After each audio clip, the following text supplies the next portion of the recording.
On traverse enfin la Seine, Thomas. On passe sur la rive gauche? Exactement. Tu te souviens de notre conversation? La rive gauche pense, la rive droite dépense. Oui. Et là, on va rêver un peu? On va surtout découvrir un côté de Napoléon que peu de gens connaissent. Allez, suis-moi rue Bonaparte. Rue Bonaparte, encore lui. Son nom est partout dans Paris. C'est voulu. Cette rue s'appelait autrefois rue des Petits Augustins, du nom d'un ancien couvent. Et c'est Napoléon lui-même qui l'a renommée? Non, c'est son neveu, Napoléon III. Pour honorer la mémoire de son oncle, il a rebaptisé plusieurs rues de Paris. C'était une façon de dire « Je suis son héritier, je perpétue sa légende ».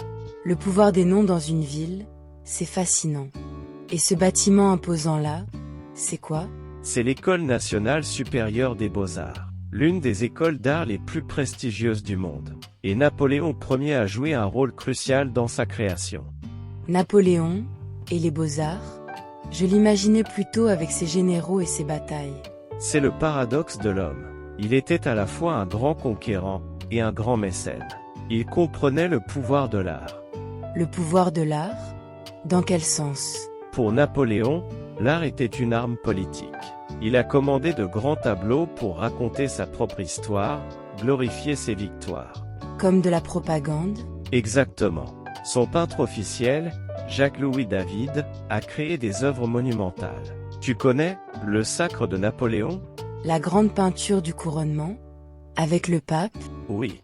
Et regarde bien le tableau, c'est Napoléon qui se couronne lui-même. Il ne laisse même pas le pape faire le geste. C'est lui qui contrôle tout, même dans l'art.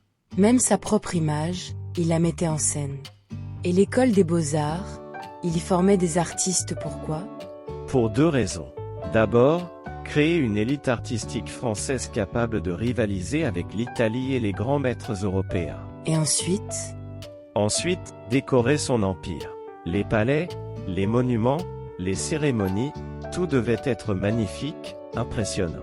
Il avait même transformé le Louvre en musée public, le musée Napoléon, pour exposer les œuvres rapportées de ses campagnes militaires.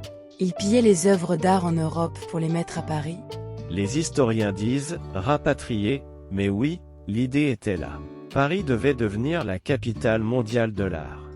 C'est étrange, on le découvre sous un angle complètement différent ici, sur la rive gauche. C'est ça, Napoléon. Sur la rive droite, c'est le conquérant, le symbole du pouvoir et de la gloire. Sur la rive gauche, c'est le bâtisseur, le mécène, l'homme de culture. Les deux rives, les deux visages d'un même homme. Et si tu regardes là-bas, tu vois ce dôme doré? Oui, c'est quoi? C'est les Invalides. C'est là que reposent ses cendres. La prochaine fois, on va le voir pour de vrai. Alors, on va rendre visite à Napoléon.